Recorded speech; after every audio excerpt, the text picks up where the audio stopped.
One in a million. One in a million. One in a million. One in a million.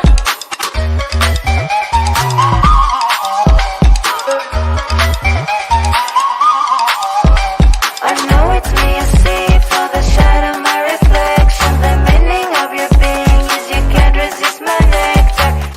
You've tuned into What's in Your Closet, presented by Sizewise Closet Coach. It's our bi-monthly online meetup where your closet intersects with style, sustainability, and technology.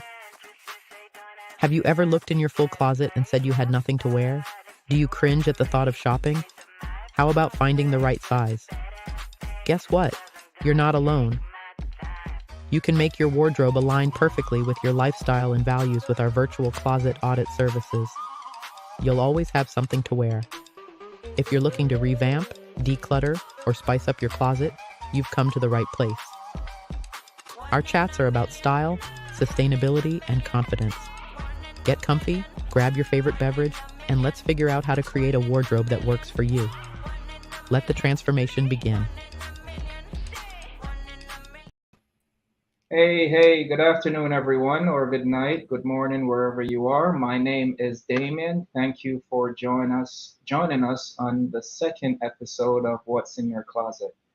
I'm the founder and CEO of Sizewise Closet Coach, and we're a virtual closet audit service. And what does that mean? We help standout individuals transform their closets to fit their ever-changing lifestyle so they can show up confidently for any occasion. We always appreciate anyone that comes through our doors and listen to what we have to share. Today we have a special guest, Alma. You'll hear a little bit more about her today, and we have our recurrent coach, Haneen, that will be hosting the event today. So without further ado, I'll hand the mic off to these lovely young ladies, and we'll get the show started. Hello, everyone, and we're very happy that you took the time to join us today, wherever you are in the world. Good morning, good afternoon, good evening. And Alma, it's such a pleasure to have you on board today with me. So, first of all, I'll leave the floor a little bit to you to introduce yourself to our lovely audience and tell us a little bit about yourself, about your experience. Okay. Hi everyone. My name is Alma from Alma Styles. I like to call myself a wardrobe therapist. What that means is I like to learn about each of my clients by digging into their wardrobe, looking at their closet, learning a little bit more about their lifestyle, and creating style and a wardrobe, the perfect wardrobe that works specifically for them. My background is I have done everything in fashion, from fashion design to merchandising to buying to even recruiting. But I found my love and my passion for styling because I loved kind of just digging into different people's heads and just kind of learning how to bring the best and bravest versions of themselves out every single day. So that's kind of what drove me to do this, to be a stylist / wardrobe consultant / wardrobe therapist.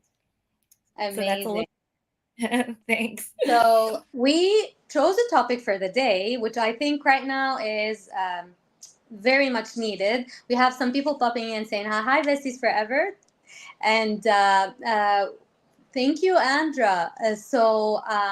Today's topic is actually spring cleaning and how we can spring clean our wardrobe in a way and declutter and make it feel fresh.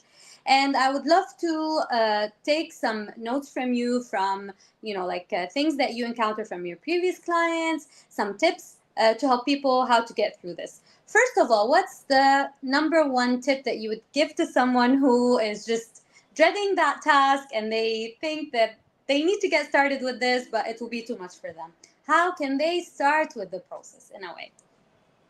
I think if they're a little bit kind of hesitant on starting on the process, like doing this full long haul, like, okay, I'm going to sit down. I mean, I struggle this myself. It looks a little bit intimidating, but I think that the best way to do it is just to kind of ease your way into it, right? As you're getting dressed in the morning, what you would do is as you're like picking out your outfits, if you come across something that does not fit, like your color palettes or doesn't fit the season or is like a heavier fabric that you don't feel yourself wearing in 75 and up weather, already just start your pile and just start setting it aside, right? Like that's the way to kind of warm up. And once you started warming up and you start feeling that your closet starts getting a little bit lighter, you'll be inspired to just keep going. But ease yourself into it. Don't make it a scary, scary task. Just do it little by little every day when you're getting up in the morning, when you're going to work, when you're changing. Just start setting things aside, and slowly everything will start to snowball, right? Yeah, and it will makes it like a certain daily thing where you would have like less dreading the task of blocking a full schedule for this. So it comes daily. What I would actually do usually, because I also dread this, like you said. So I divide it by segments in a way. I divide the closet by segments. So I would start, for example, with activewear.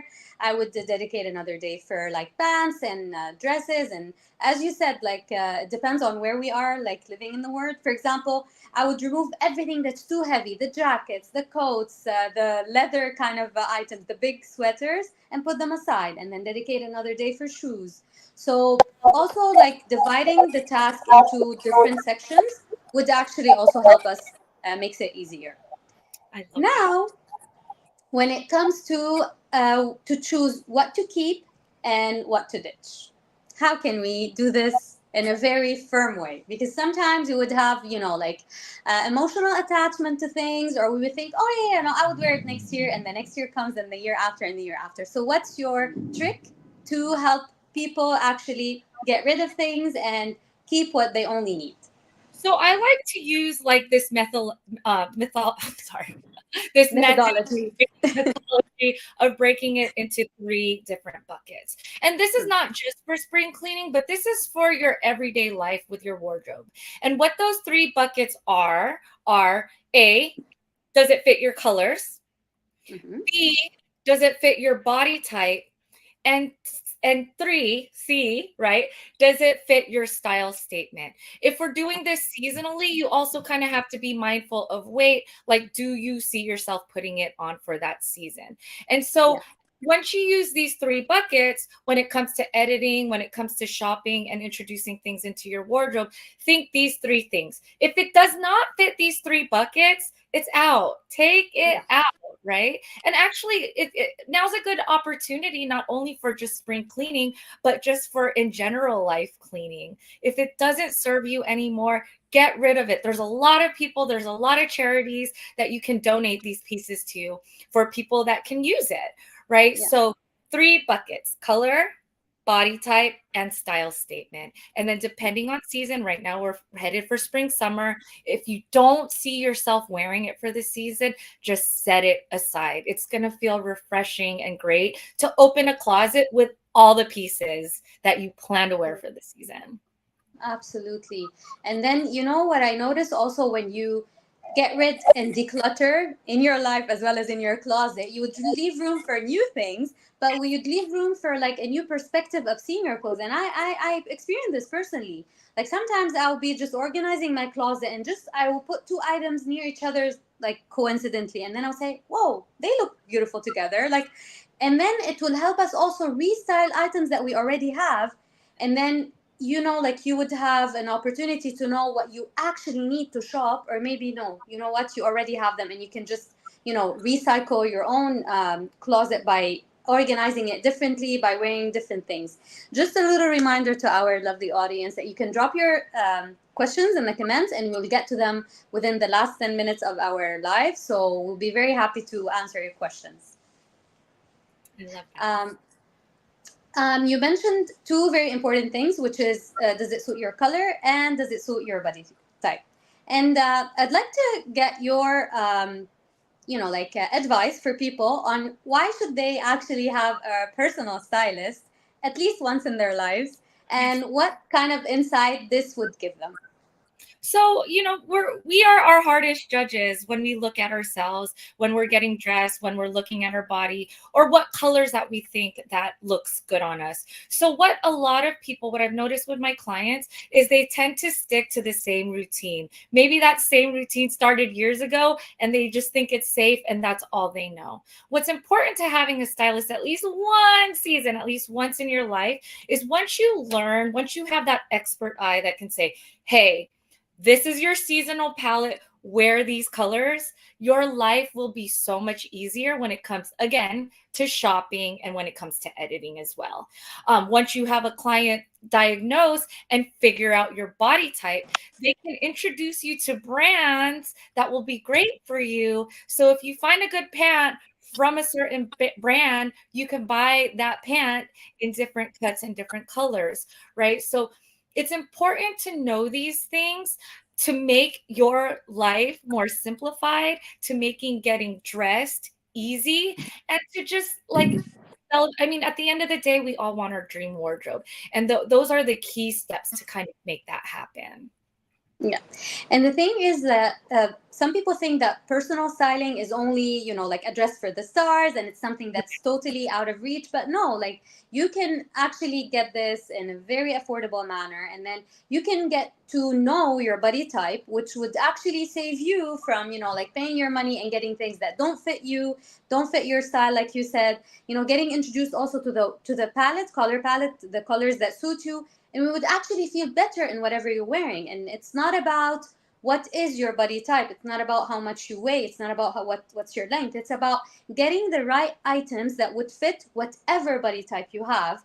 And for me, that's out of all the clients that we always have, like, I mean, the moment they know why such things, for example, don't suit their body type, they'll be like, oh, now I understand. Really, Yeah. I never liked myself in this, or I always, like opted for buying this kind of outfit. So it's actually, it will enlighten them and it will help them into rethinking the way they're getting dressed, and it will make their life easier. Yes. At the end of the day, it's all about making your life easier and obviously looking and feeling great every day, right? It should be, it's something that we should all take pride in every day, no matter what we show up for. And having a stylist, at least for one season, will really, really give you a little bit of direction in how to achieve those goals. Yeah, true. So, what's your take on creating capsule wardrobes while doing the like wardrobe cleaning and decluttering in a way? What is my take on it? Well, that's a good question. Like, my take on creating a capsule wardrobe is making sure that you're making great investment pieces rather than just buying. Like, buy just to kind of get that retail therapy. I think that my take on getting that capsule wardrobe is after you look through your closet, creating a list, filling any holes that you might need in your closet. So let's say you have a crazy, fabulous, like vintage top and you don't have something to match, right? Finding those key staple pieces and putting that on your list and being intentional in shopping off of those pieces in your list. I True. think that is very vital because we're just in a culture where you're just here to consume and Fine. consume and Yes. buy, but it's not sustainable. Um, Sometimes when you just consume things, maybe you buy things that are hard to match your wardrobe, or maybe Yes. you purchase something that's not good quality. So it's always, always important, like pay that extra money and invest a little bit more on that dress or on those shoes rather than just consuming just to consume.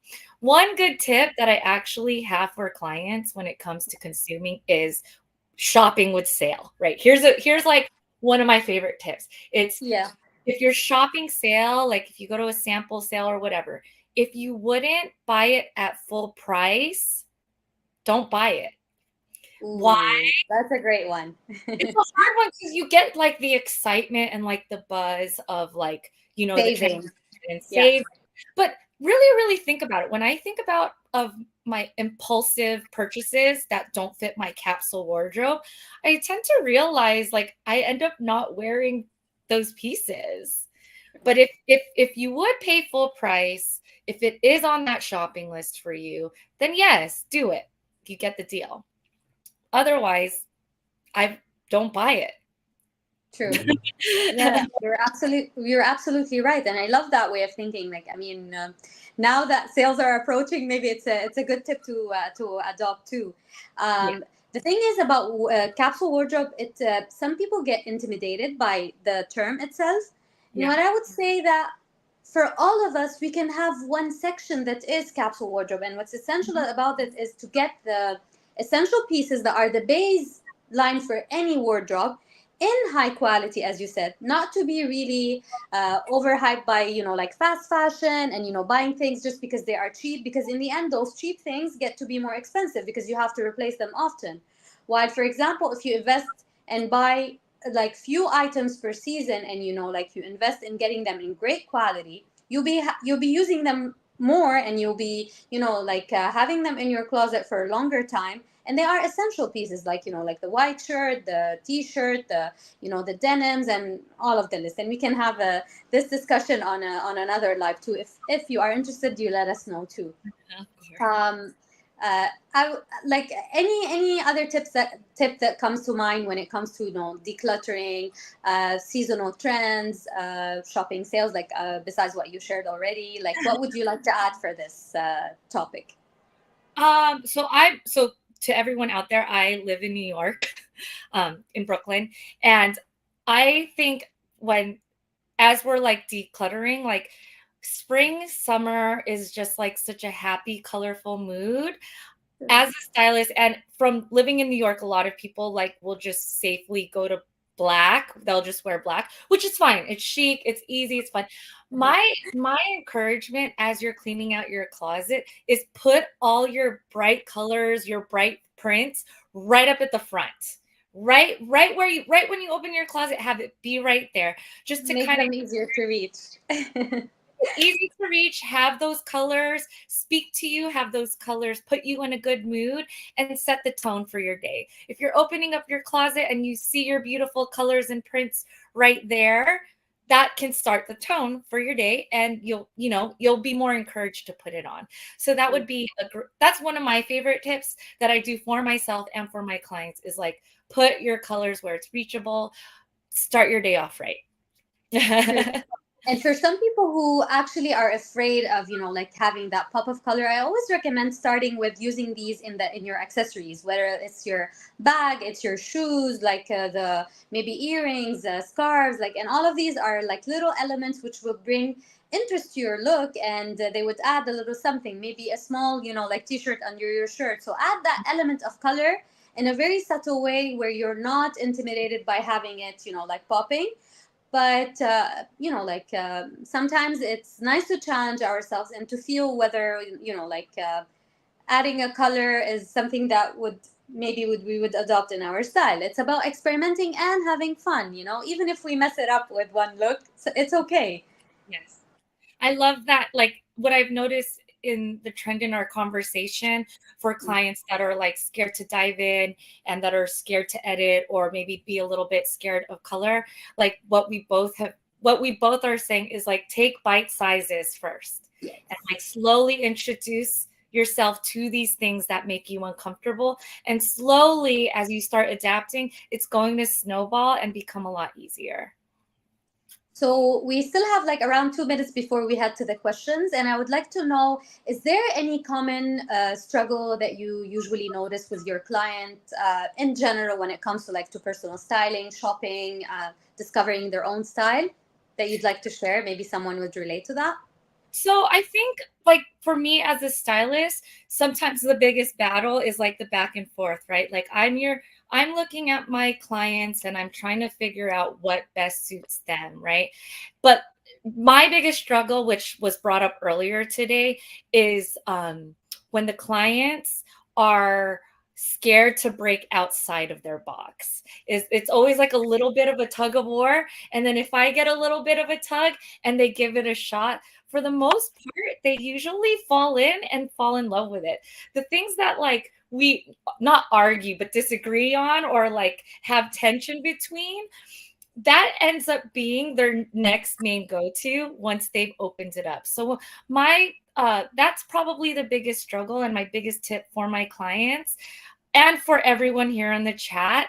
If something makes you feel a little bit uncomfortable and a stylist is like, no, give it a shot, this is good for you. Maybe you see it on social media, maybe you have a stylist already, give it a shot. Be open and trust the process, and the return will be so great for the rest of your life, because once you kind of give in and experiment, your approach to your wardrobe, to getting dressed, is going to be a lot more fun and a lot more easier. Yeah, and as you said, it's very important to establish this kind of trust with your stylist, because we know that we're not pushing you beyond your like limits. Since after like getting to know the person, getting to know their actual style personality, we would know why we're telling you, please trust us, try this, and you would really love how it looks on you. Else, like what's the added value of getting a stylist? If you will continue doing what you already do. Like we are here to open your eyes to a new world of styling where you would really like appreciate it. Yes. So can we start to have maybe some questions popping in? I know that the comments. Okay, my size has recently decreased. Do you suggest setting the larger size aside or donating them? Would you like to take this question, Alma? Donate them. It's, I realize once I've been doing closet edits with my clients, I have some clients that have bigger sizes. And when we would do research, like you can just kind of research locally where you can donate these pieces. But for example, for professional clothing, they tend to be looking for bigger sizes. Yeah. So it's good to just look. And yeah, I don't want to like give a number of size, but their big sizes are in need for donation. Don't get rid of them. Let's keep it recycled. Or if you have any consignment stores near you, they just opened up like a really cool thrift vintage shop next to me. You can trade. You can buy and trade and keep this super sustainable. Don't get rid of it. Don't throw it away. Someone out there will wear it. Yeah, and just don't keep it on the side. Like one of the options would be, if you really like an item, is to make it your size again, to take it to a seamstress. But not the option of putting it on the side, I would say no. Like get as Alma recommended, like go ahead and donate it. Another question maybe. Sorry, I wanted to add to what you just said. If you have a good tailor, a good tailor, not just like your regular like dry cleaner. Yes. You have a good tailor, they could size down to 3 to 4 sizes depending on the piece. Out of experience, yes, I use this a lot. And as a petite, most of the time, like I need to. My best friend is a tailor. Do we have another question, guys? When decluttering, how many of each clothing type would you recommend that we keep? For example, how many pants, tops, cardigans, etc.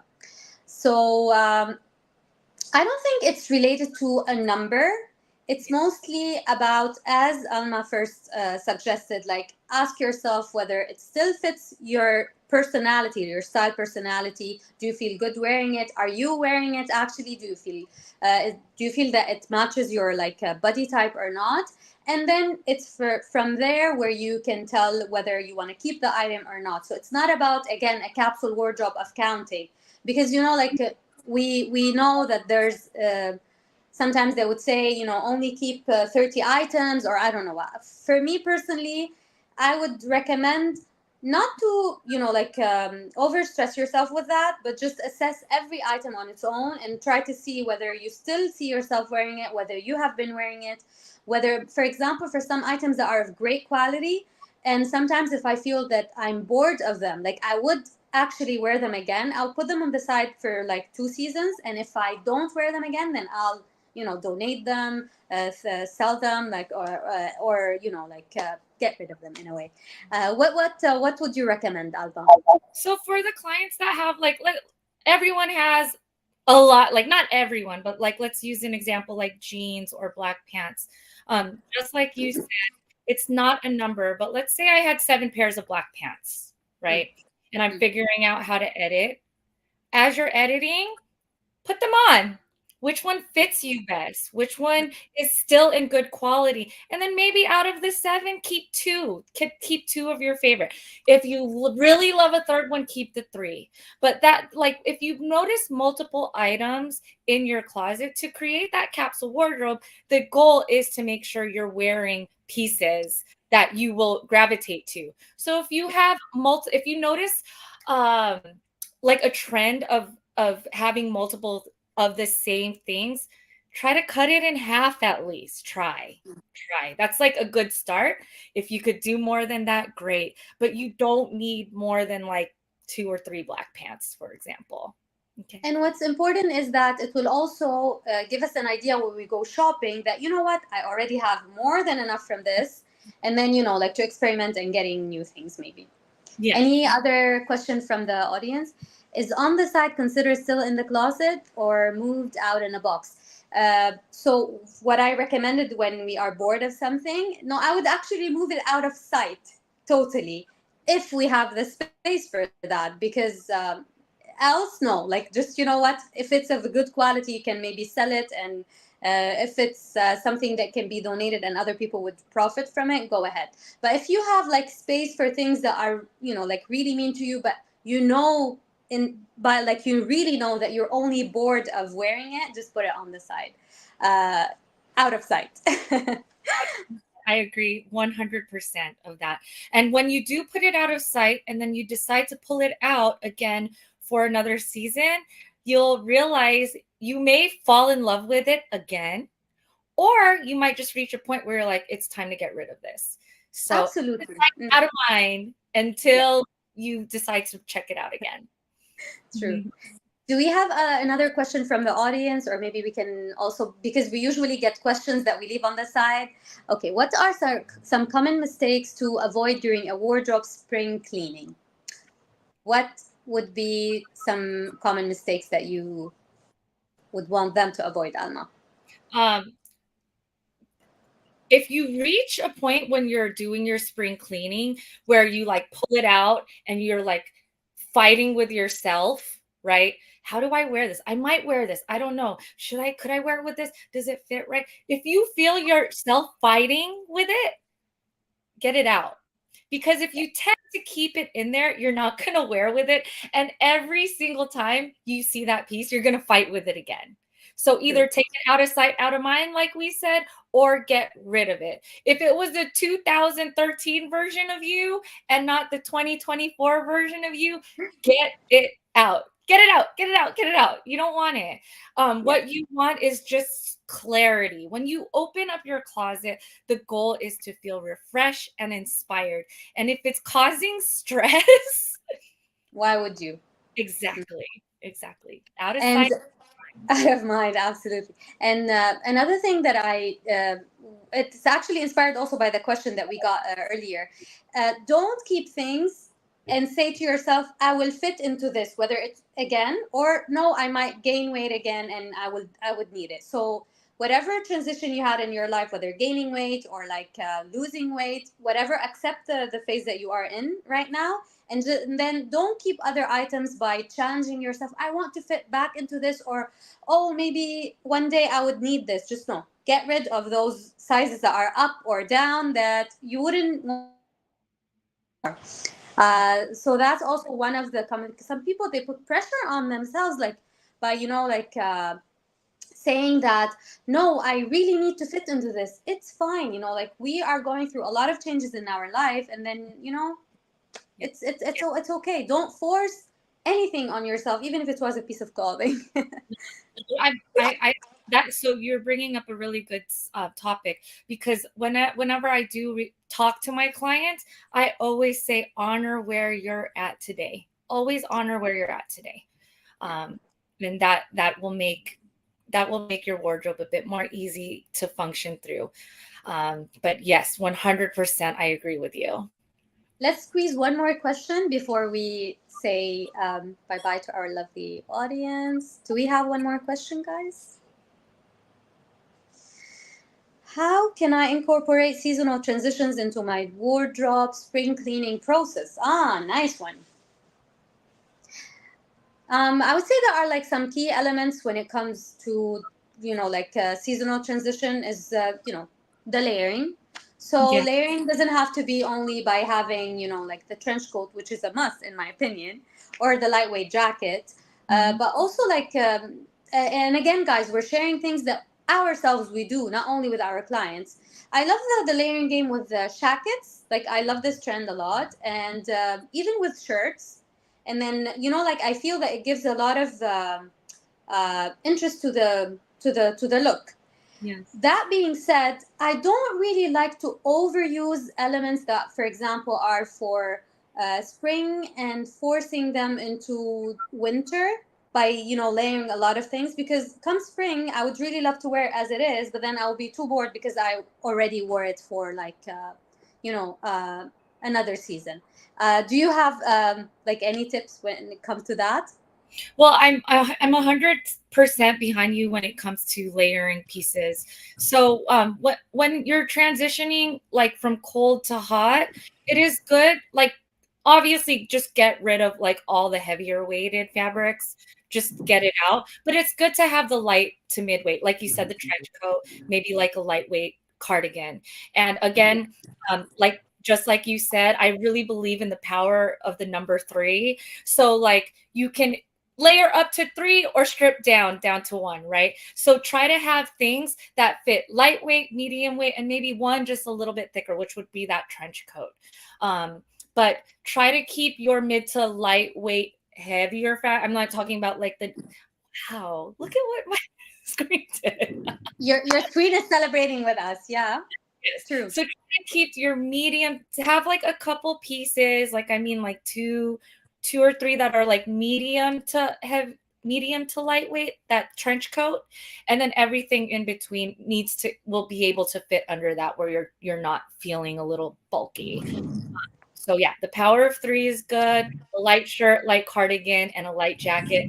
Those will be easy to transition. And if you want another tip, if you don't want to just always wear sandals, but you also don't want like to wear like a stiletto, honestly, those like light colored sock booty, those actually work all season too. True, true. So, guys, really, we thank you so much for tuning in today. Alma, it was such a pleasure to have you on this call. Hopefully, it will be one of many. What I wanted to say is that you can follow all the updates on Sizewise Closet Coach and on our website. Also, to follow us on all our social media platforms, and stay tuned for the upcoming live.